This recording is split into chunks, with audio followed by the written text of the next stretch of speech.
Let's get real for a minute.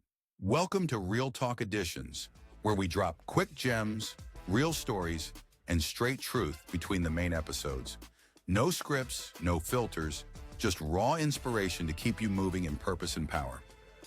So lock in, because what you're about to hear is real talk that hits different.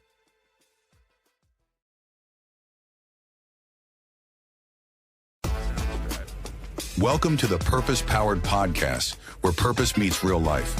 With your hosts, Michael and Niko Ford, a faith-filled couple who have walked through trials, triumphs, and transformation, and now use their story to empower others to live on purpose. This is where faith gets practical, vision gets clear, and power gets activated. We talk growth, mindset, relationships, business, and walking boldly in who God created you to be. No fluff, no hype, just real conversations that help you level up and live with purpose every single day. So without further ado, here are your hosts, Michael and Niko Ford. Take it away.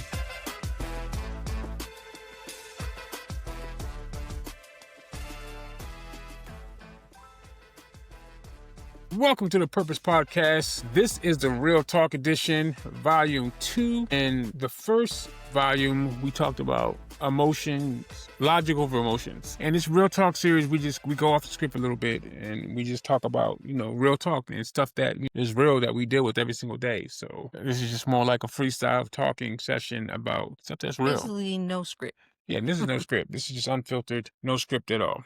And today's topic, we want to talk about parenting and expectations of your children. And the reason why this is coming up, because recently or today, I was feeling some kind of way about my kids. I was in my feelings and my feel goods about my kids, and something and their lack of stuff. And don't get me wrong, they're great kids. They're awesome kids. No doubt about it.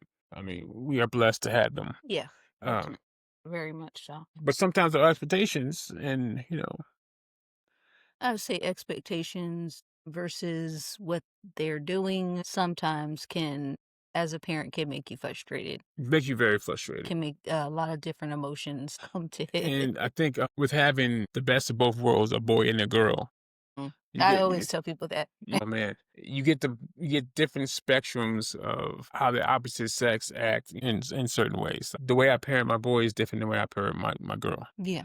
And the way mom parents the boy is different than how I parent the boy. As it's supposed to be. It's supposed to be different. In ways you are supposed to be different because we carry different. Not sure what the word is. I'm looking for. We carry different roles and different. There we go. We carry different roles that we play in our children's lives, right? As Absolutely. the mother, we are a bit more nurturing. There are some mothers out there maybe who are not as nurturing, but I will speak for me, and I am extremely nurturing. To a T sometimes, and it drives me crazy because as a young man, some of these lessons that he's learning, he's practicing for real life when he becomes a man and has a family his own. No Right. different than two lion cubs playing fighting. Them playing fighting is them practicing for real fighting. So some of the stuff that I want him to learn now is the same stuff that he will have to be responsible for when he gets older. Right. And I say the beauty and the disadvantage sometimes of raising your kids in a different environment than you were brought up in, especially for me. Because I'm a strong man. I've been, doing this since I was 17. Yeah. So I didn't want my kids to grow up the way I did. And I'm not saying I grew up bad. I grew up in Philadelphia, so things were a little bit rough. Mom raised 3 boys on her own. So she asked my dad to leave, activities that he was doing that wasn't, good for the family. And he ended up dying when I was 14, 13 years old. Growing up in Philly, you learn, there's certain things you have to learn, like by Right. Probably have to learn a bit quicker. Yeah, at 11 and 12, I knew what life was. Yeah. I remember going outside. I remember we didn't have money for something, and I remember my brother and I think Paul and I think Manny did too. We went out and we shoveled snow all day, 13 hours. We were kids. Right. We had to be 12, 11 years old. I remember going out. We didn't have any boots or anything like that, so we put plastic bags on our feet and went out, stayed out all day.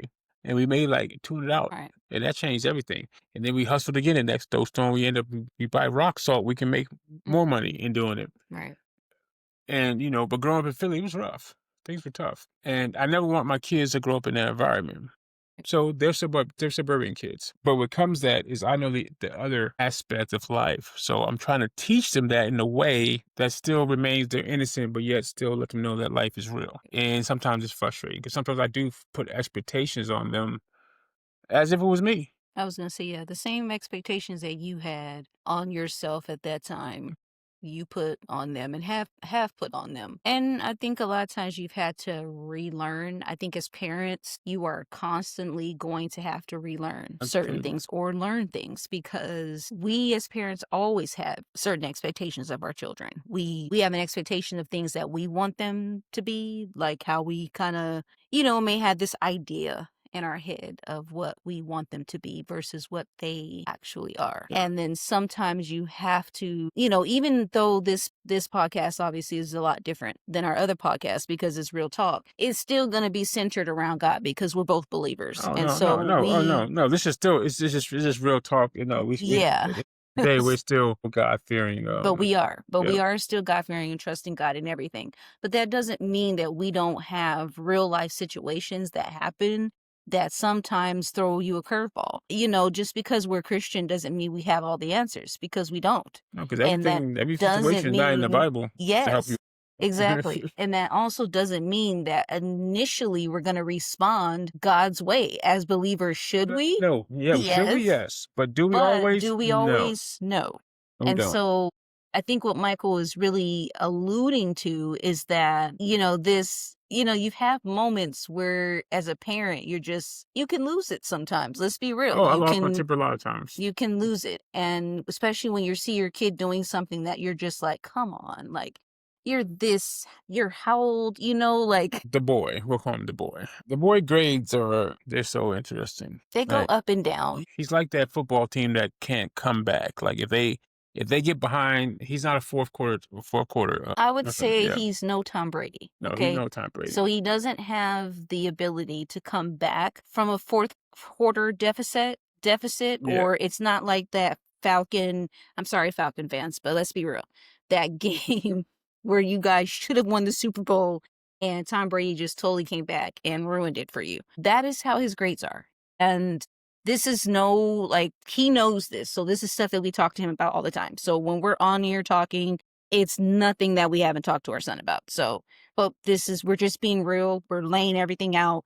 Look, he's not a Tom Brady. And it's frustrating. We know that. And we've been knowing that like his entire school career. And it's something that we have been fighting with him playing tug of war with him his entire school career. It's as if he just hasn't learned that about himself. And, he'll say, yeah, Mom, Dad, don't worry. I got it. Don't worry, I got it. Yeah. I got it. And we're looking at him like, son, you don't have it. Because last time you didn't get it done. Like, I'm going to tell you what the frustration really lies. It's not that he's not capable of doing the work. Because when he does the work, he gets so smart. He gets A's. Yes. He procrastinates. And it's like, I guess for me, it would be easier to understand, like, if he couldn't do the work. Yeah. That's where his frustration is. Because I know there's limitations that I had as far as learning. But I was a visual learner just like he is. Yeah. So there's limitations that I had. Right.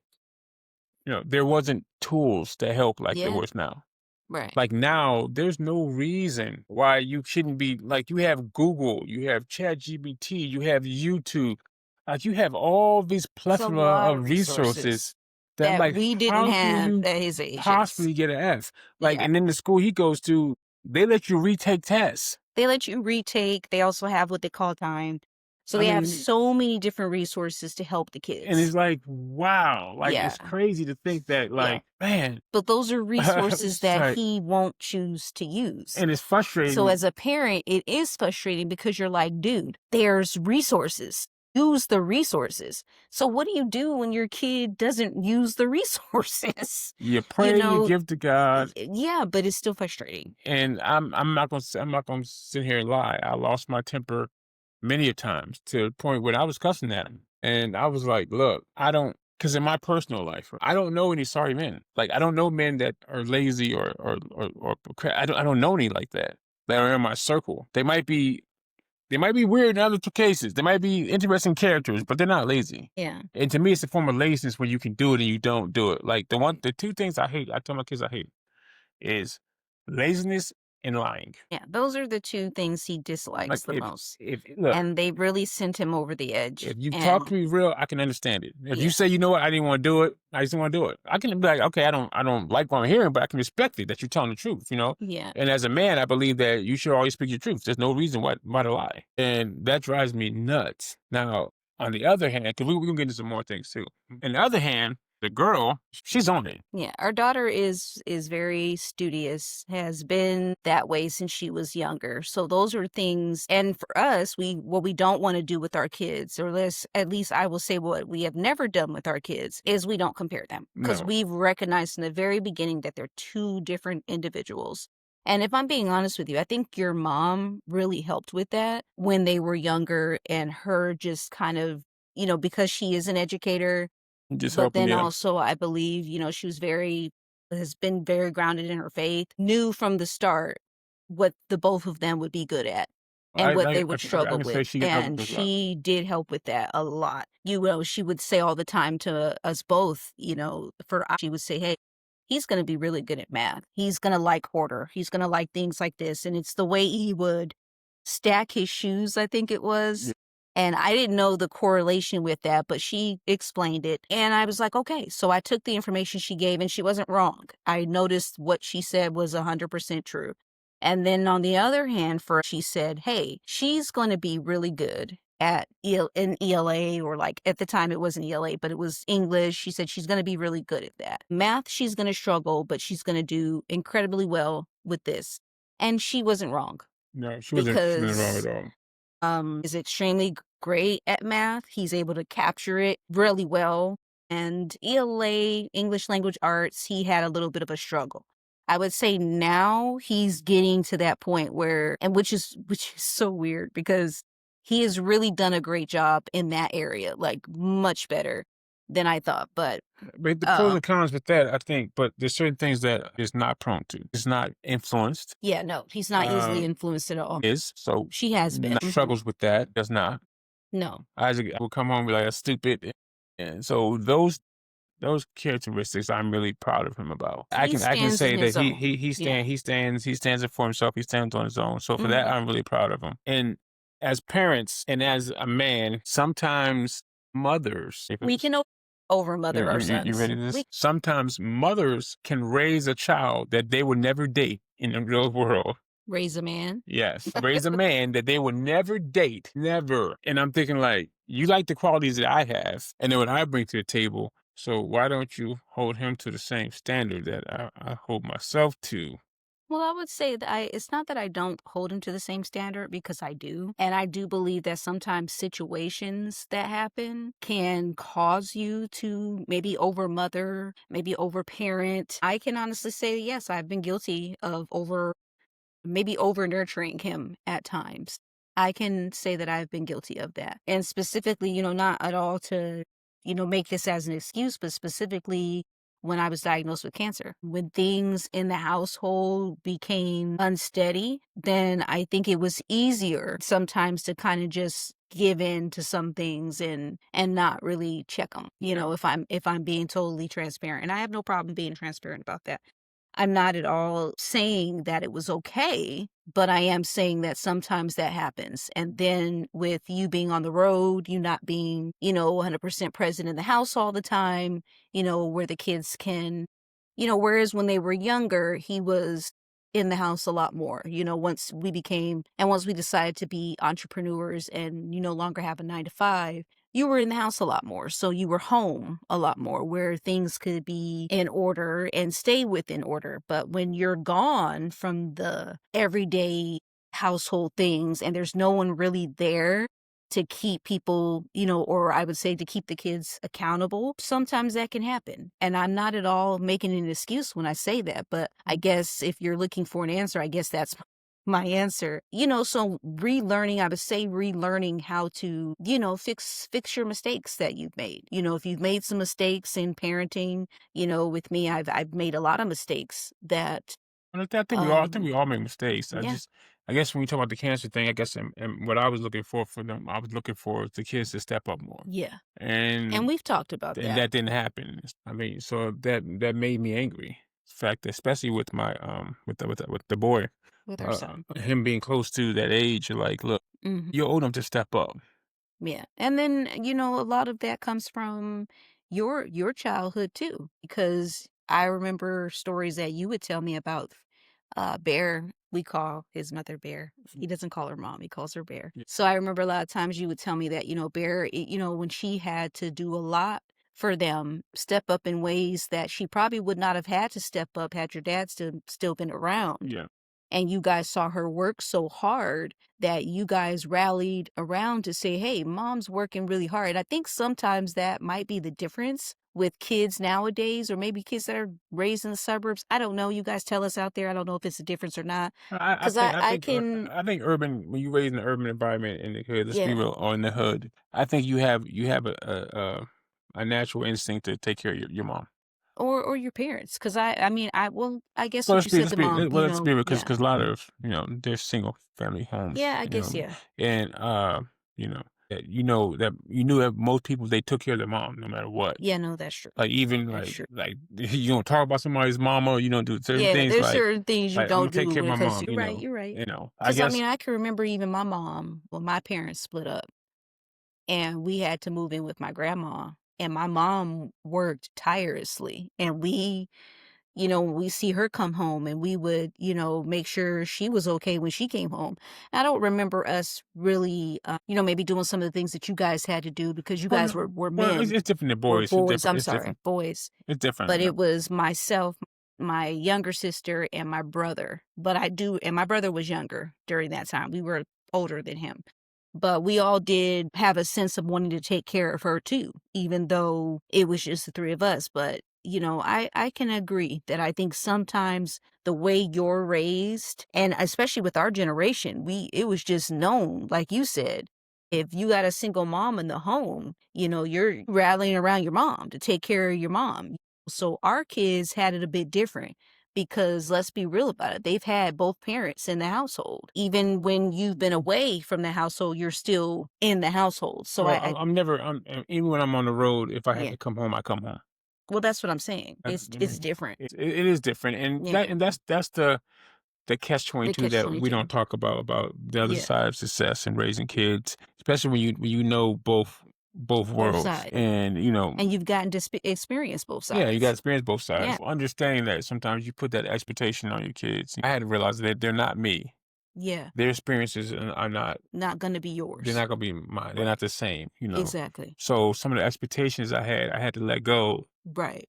to say like, man, And I will honestly say I think you've done a great job of letting those go, but also giving them to God and letting God kind of show you, but even even or letting him show you through me, like yeah, by me telling you like, hey, and I've had to find the right time to tell him because I also don't want to diminish who you are at all because yeah, the reality is like you said that if we're not careful as moms, as women, and we have male children in the household, we don't want to make them become somebody, first of all, that not that I just wouldn't date, but that some woman wouldn't want to marry, or make it mhm. harder for my future daughter-in-law because now she's dating this or marrying, I'm sorry, this sorry man. And I don't mean any harm when I say this out there, but it's just true. Some men nowadays are not really men. They No, don't act like no. men at This all. There's this this generation is different, generation is and I think a lot of it has to do with males not being in the house. yeah, And I know they say independent women and single women and single mothers and all types of that. yeah. I give their props to them, but that's not how it's supposed to be. That's not God's A design. woman is not designed to raise a man. It's just not. That's It's not not God's because original design at all. you get more emotional men when you Yeah. because women are emotional first and Yes. then logical last. But that's how we were designed. And those exactly how you were designed. However, there's a time and a place for emotions. Emotions have to be regulated, and I think that they're regulated more when you have both parents in the house. And when you have a male in the house, a strong male is going to regulate that. Yes. But that's why you have these YNs and these young kids shooting people so quickly because they get in their emotion first. And logic would tell you, like, you know what? Yeah, I might want to shoot this guy, but what's going to happen after I shoot him? Exactly. Like, okay, if I'm in a single parent home, my mom's by himself. If I shoot this guy, my mom's gonna be by herself. Yeah. It's like there's no logic. It's all just emotion. You see these kids acting crazy with the cops, like they're getting stopped. Like, we were taught how to deal with the police. I remember. We were taught how to come home. Yeah. Your rights don't matter in that moment. With the advent of body cams, yeah, things have changed. But I mean, the days before there was no body cams. Yeah. You got beat up. And it was your word against theirs. The cops pick you up and take you to a bad neighborhood and drop you off. So we were taught how to deal with the police. Yeah. And we had less instances. Not saying that some still didn't happen, because some still happened. Right. But we had less of this nonsense out here. Or these people feeling these young men feeling so entitled. Right. Like to their emotions. Like I'm gonna be real with you. My opinion is the world doesn't care about you. You know, the funny thing is that you said that. My dad used to tell us that when we were younger. He used to tell us all the time, the world doesn't care. The world doesn't care. It doesn't care about you. And that's why you build a family, and that's why I believe in having a strong family unit and having peace in my home. Right. If I'm fighting the world, I don't want to come home and fight home. With the parenting these days, parenting is so loosely now. Kids have smart mouths. They think they can talk. They have opinion. Listen, and I think everybody should have an opinion to a certain say. Yeah. Like my thing is like when the kids were younger, I'm not talking and reasoning to an 8-year-old or a 5-year-old. But the thing was, we never did. I'm saying, but that's how we parent. I'm not doing it. Yeah. Now, as they get older and they get more developed and they can talk and they can reason, then we can talk. Yeah. But I'm not reasoning with no 5-year-old, no 2-year-old. And for everybody out there, listen, terrible twos is a thing, but doesn't have to be a thing. None of our children went through terrible twos because no was a curse word in our house. We didn't have any of that craziness. We didn't have that terrible twos throwing tantrums. I think our kids threw tantrum one time because I just called it the grudge when they got zipped up. Gripped up. Because I think Isaac threw a tantrum one time. It was a Dairy Queen and they was in the Barnes and Nobles. And he threw a tantrum, was acting crazy, and he was talking to you crazy. And he had to be like 4 or 5. He was young. And I remember him acting crazy, and I ripped him up out of that seat in Dairy Queen in front of everybody. And I yanked him up, put him close to my face, and told him, you will not talk to my wife like that. Not your mother. That's my wife first. I said, you will not disrespect my wife. It's not going to happen. And I told him, even as a young man, I remember telling him, as a man, you never disrespect somebody's wife unless you plan to go to war with them. Yeah, and I just tell them all the time, and it seems crazy, but I think parenting these days is just, it's very loose. It's interesting. I mean, kids cuss around grown folks, old folks. Yeah, remember back in the day, you didn't do that. You do that. And I knew killers that were straight killers. Somebody, elderly person came around, you could not tell they're a killer at all. Yes, ma'am. Yes, ma'am. Like it was just known. Yeah. And now we're lacking that. Very much so. So, on that note, that I can say that we're blessed that our kids, they're not crazy. We've been extremely blessed. We are blessed. Is there frustration or parenting, especially these days, when you set a godly standard in your household, and they go out and they see all type of stuff? Listen, even with porn, back in the day, you had to know somebody that had tapes or magazines. It was hard to get a hold of. It wasn't easy to get a hold of. These days, they can go on their phones. They can just go anywhere. Everything is sort of accessible right now. So parenting in these days, it is hard. And, you put stuff on their phones. You do all that stuff on their phones. But their friends, if their parents don't care, then it's like, okay, I'll help you make a sneak account. It's crazy. And they don't realize what they're exposing themselves to. Exactly. So the danger is like we didn't think of what they're exposing themselves to, what they're exposing their spirits to. It's just crazy. We didn't think about sex trafficking. No. What was that? What did we use? Stranger danger, but we didn't know about sex trafficking. What is that? Being Lord. It's just so much craziness now. So we definitely have to stay prayed up. And with parenting, now I guess, even with dealing with that, I guess some things are easier, but I guess some things are harder. Right? Yeah. Oh, yeah. And I think as they're getting older, you're recognizing that you never really stop parenting your kids. Oh, never. They just get parented differently but you still, as a parent, I believe you're given that title as a parent for a reason. Like, I think yeah, exactly. I know sometimes we've been taught when they turn 18, they can do what they want. And the reality is this, is that they can, but that doesn't alleviate them from the consequences of doing whatever they want. I think now in these days and times now, I don't think kids are ready to leave the house at 18. I think how we grew up, we were more prepared for it. I don't think the kids these days are even equipped to leave the house At at 18. 18. I don't think at all. I think kids should leave the house once they get married. I agree. I think I agree. they And need I think as parents, we should set that environment up for them to be able to stay until they get married. And I think that we're always going to be constantly learning and growing as parents because, no, we, not to cut you off, but not to say it. Not this doesn't mean that we don't want to. Sometimes tempted to kick them out when they get 18. well, I didn't say that. Yeah, you want to say like, look, get Didn't out. say, It's just I'm just saying that there has to be, um, some form of thing on both sides. yeah. I just think that, like I said, you don't ever stop parenting your kids. No, Because no, you even don't. my mom and dad, like, I'm 41 years old, and I can't even believe I'm saying that, but I I'm know, baby. I 41 know, years baby. old, I and my parents still still, look good though. oh, thank you. My parents still, to some degree, parent me. Oh, parents are always going to parent. Yeah. They're going to step over cross boundaries. They're going And to say it's stuff that just most like, people would never say to you. but I'm so grateful that I have the both of them because they've both been very, very helpful in my life, extremely. And so I don't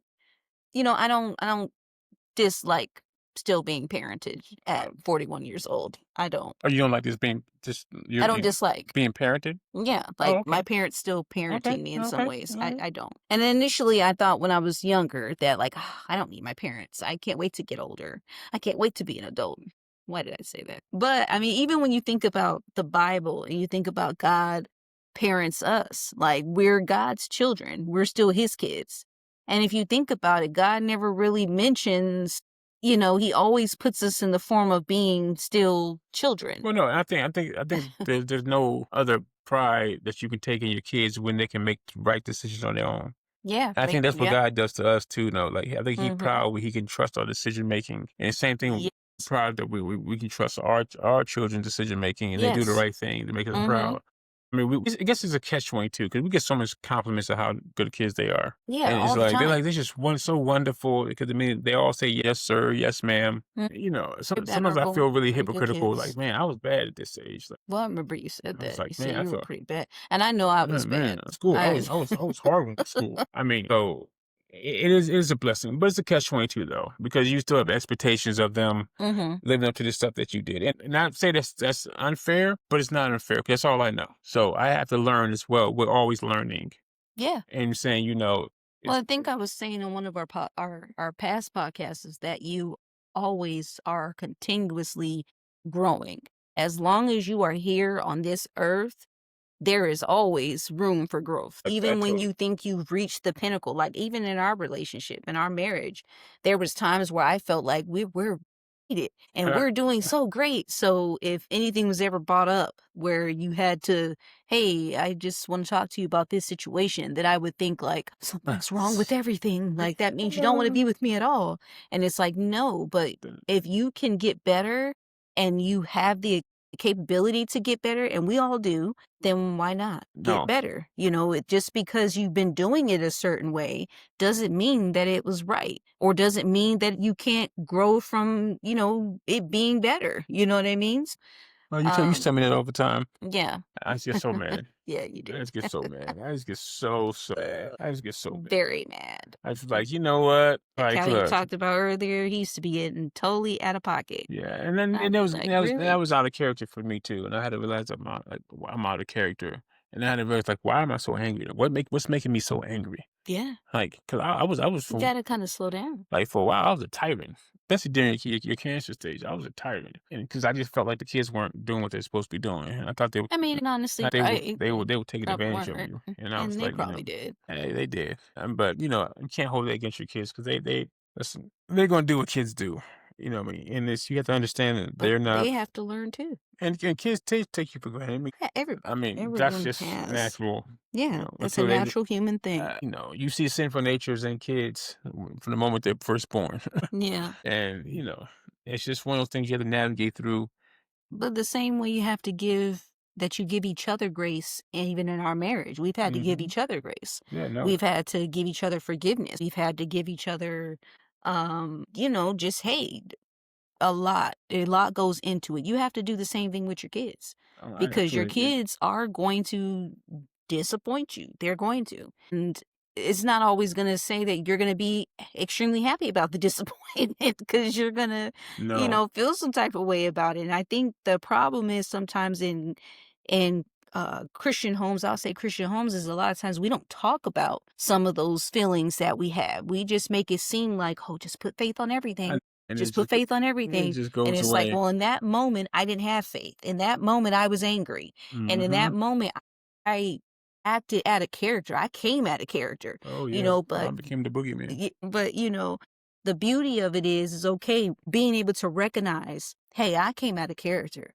And not only coming out of character, but going to God and saying, God, okay, I need you to show me how to, deal with this thing differently in the future. Because the times where you do come out of character, you're going to have to learn it again. You have to go And around the mountain And I again. said that the good thing I can say that we do is that we do apologize to the kids. But think about that. We Is that do. something that you grew up with all the time? No. So those are things you have to learn as No. being a believer too. Because your initial flesh don't want to apologize. Because what is it, a sense of pride? It You just get a sense of pride. I'm not apologize to no apologizing. kid. Yeah, exactly. That's what you heard coming up. Especially, and I don't know about other households, but I know in Black households, I'm not apologizing to you. You know what I mean? I'm Not not doing happening. that. But becoming a believer, trusting God and learning that, okay, sometimes the Holy Spirit will tap you.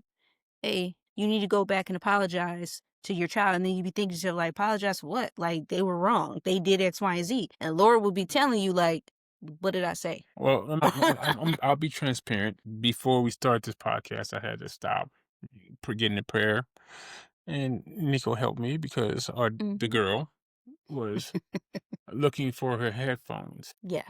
and I had my clothes sitting on the laundry basket. Hmm. And now my clothes were sitting on top because it has a lid. Yeah. So I was just sitting there temporarily so I can sort them out. And she mixed them in with the dirty clothes. Looking for her And headphones. That shouldn't be in the dirty I clothes said, hamper. why did you, my clothes are moved. And she's like, I was looking for my headphones. I was like, why were you looking for your headphones in the dirty clothes hamper? What sense did that make? I said, if you put the stuff up Hmm. in the right place where it belongs, why would your headphones be in the dirty clothes hamper? And see, the thing about it is, he's not wrong.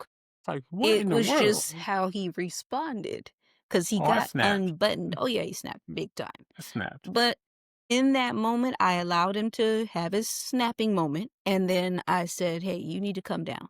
You got to come down. Come down. And I just tried to make sure that I spoke to him, not condemning him, not, judgmental, but just saying like, okay, hey, you are wrong for reacting to her this way. And she is wrong too, because should her headphones be in the dirty clothes hamper? No. I've told her time and time again to put her headphones in this backpack that we have just so she can remember that they're there. They go there all the time. So it's like if they weren't there, that means you forgot to put them back where they go. And so he got upset, but he came down and, we were, setting up for the other podcast. And I just kind of looked at him and I said, hey, and he knows the look. So he was like, are you upset? I was like, I'm not upset, because you had a right to be mad. I said, but you're going to have to apologize to her because you didn't have to get unbuttoned. You could have, yes, did she deserve to be told, hey, look, put these headphones somewhere else? Yes. But as parents, we have to also watch how we speak to our kids No, you're because, right. I think for me, it was a plethora of things, just little things. Because yeah, she always leaves her phone on the floor, in the middle of the floor, use she her like has Chromebook. absolutely no order Oh, to it like just putting drives me her things nuts. It's away. not And for him, he's a big person of if you put stuff back where it goes, if it has a place, then you never lose it. And she is notorious for losing things because she does not put stuff back. Okay, She so just puts them wherever. But the funny thing is I used to kind of be like that too. Like when we first got married, it drove him crazy because he's like, why don't you just put this back? I'm like, what difference does it make where it goes? And I would get so upset. But then I learned that his idea of putting stuff back and it having a place, I actually do that now. So it works for I just think it's us. crazy because you want to watch TV and it takes you 30 minutes to find a remote to watch TV. Oh my gosh. By that point, I don't want to watch TV no more. He This is always crazy. said, Why don't I watch TV anymore? This is even crazy. when the kids were younger, he never let them touch the remote. It's like, or I came back one time and the back was off the remote. I'm like, Yeah, it was one time though. I was Because like, after that, he was like, but I no. was like, there was a couple of remotes like that. I was like, how in the world? Why did you take the back off? And like, I'm like, this remote been here for 10 years, and now I'll never take the back off unless the batteries be changed. Why the back's off the remote? You know what I mean? So then you find the remote, there's no batteries in it. You're like, oh my gosh! Like, okay, I don't watch TV anymore. This is crazy. You know, I've gotten better over the years with my OCD. I've gotten better. I've gotten much better. And see, I believe the goal is to keep getting better, to recognize that you do have flaws and things will happen, but also choosing to say, okay, you know what? Let me come down from this. Yeah. Let me recognize, okay, whatever it is I need to fix, God help me. Yeah, some things aren't worth it. Yeah, in the that's long run, true. if they're not gonna matter in 15 minutes, you got to learn to let it go. That But is the true. things that spark me sometimes is just little things, and we just had to learn how to overcome them. You know. And you're growing. I'm growing. And that's the biggest thing I can ask for, is that you're growing, big guy. And with that, we're going to wrap this up. This has been an episode, or I guess a series, little volume that we're doing, separate, of Real Talk.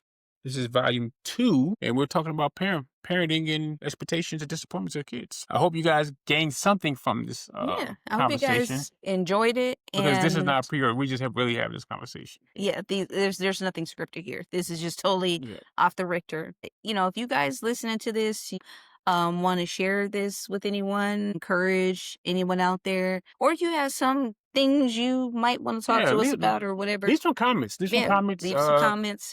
Hit that like button, subscribe, and we look forward to hearing from you guys. You know, and give you guys feedback and tell us some of your stories that you have about your kids or things like that. I'll give some suggestions of some more real talk episodes. Yeah.